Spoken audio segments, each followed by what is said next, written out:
Planetary, issue number 8.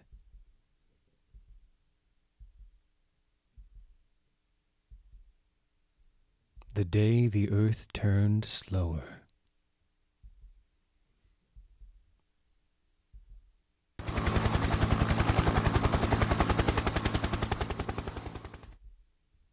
Oh, God, look at her. I'm Chiquita Wagner. I think we spoke on the phone. This is Elijah Snow, and that is our monkey. You're Allison, right? Allison will do, for now. And this is U.S. Science City 0. Not on any maps, just like the old Soviet science cities. Nowhere towns. I know what you're doing, especially what you've been doing recently. That skyscraper that was blown up? Dramatic kind of excavation, wasn't it?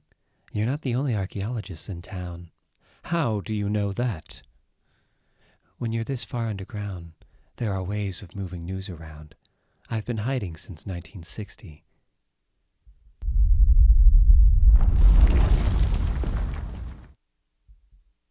Would you look at that? Indoors, now. You're not going to get rid of them alone. That's exactly what I'm going to do, Elijah. Now move.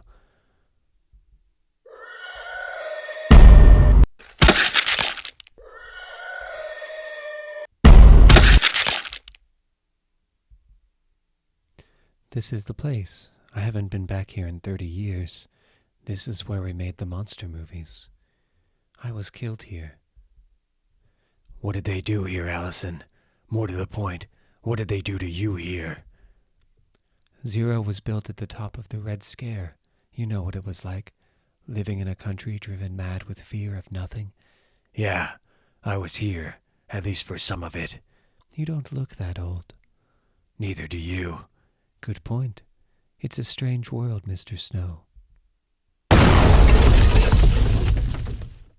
Sorry about that. I kicked it a little too hard. Have fun? Hell yes. Got our pilot out too.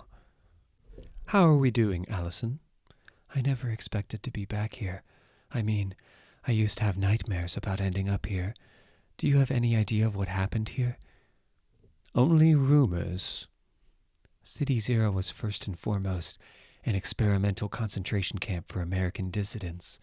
They needed warm bodies for what they had planned. They wanted rid of all of us, supposed Reds under the bed. Perfect plan. They picked up those of us whose disappearances were explainable, the drinkers, the dopers, women who slept with the wrong men. They disappeared us, brought us here. Were quite open about the fact they could do anything they wanted to us, and began to change us. They shot me, you know, quite literally, took me out back of the canteen, put me up against the store's wall, and shot me, 5 of them, with rifles. I remember quite distinctly that one of them wet himself when he squeezed the trigger, and then they brought me back, just to see if they could. In here. This is Theater A. This is where they dragged my corpse. I'm told I was still warm when they put me on the table, still leaking. Weird. It almost seems harmless, seeing it all like this. The devil's empty house. I remember the smells first. Ozone, bonfires, and then the light. It flickered, flared, sent everything monochrome, and then electric blue, and then flickered again. A voice saying, atomics, something else, atomic ray, atomic projection, something like that. Atomics. I knew I'd died. I'd felt the bullets tear me open, rip me up inside. They don't tell you that, you know, that you can feel the bullets moving inside you, burning channels inside your body. You assume a firing squad death will be quick, but it's not. I finished the scream I started just before I died. The man who operated on me waited patiently until I had to breathe again, and then said, "My name is Dr. Randall Dowling. Can you understand me? I brought you back from the dead. Can you understand?" Dowling. Unreal. What year are we talking about here? 50? City Zero was an Artemis operation? Is this what you're telling us? No, it was a government operation. But these were the early days of the military-industrial complex, as well as of the complex post-war web of spook shows. There was a woman here, young, Asian. She represented something called the Hark Corporation. How long? She said, she wasn't talking to me, of course. She was talking to Dowling. I got the impression she didn't like him or City Zero. I got the feeling that it was all below her, but necessary, expedient. Anyway, he said, "As discussed, Ms. Hark, this woman has a radioactive half-life of 50 years. It wasn't just me, of course. They did something to all of us that were strong enough to withstand the procedures anyway. The screenwriter, pacifist, communist, a drinker, begging the soldiers to shoot him as he moved in and out of visibility. He would have tried to kill himself, but he'd gone blind from invisibility, and the pain was crippling him. The disgraced officer. We heard his bones stretching from beyond the compound when they put the treatment on him. I developed a lover in the city medical corps. He said that the autopsy revealed a normal-sized brain hanging in a web of nerve tissue like cables in a skull several feet across. At night, atomic dogs prowled the compound.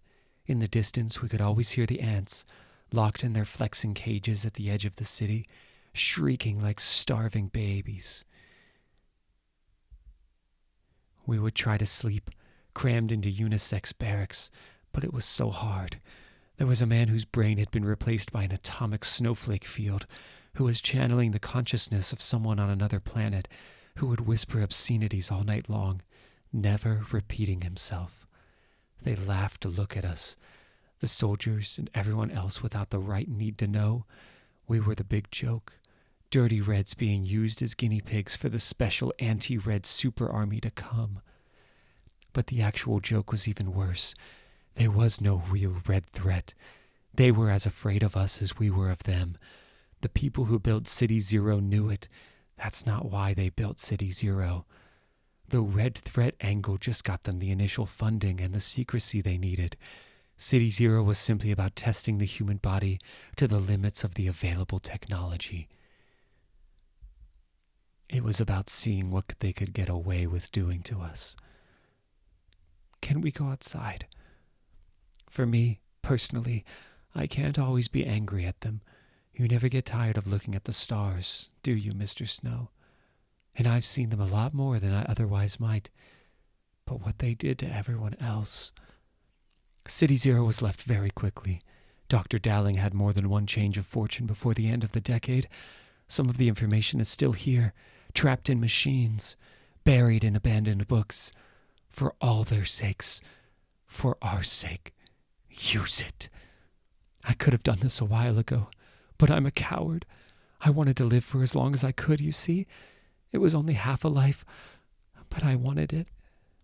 Radioactive half-life of 50 years. Time's up. I'm so glad I met you.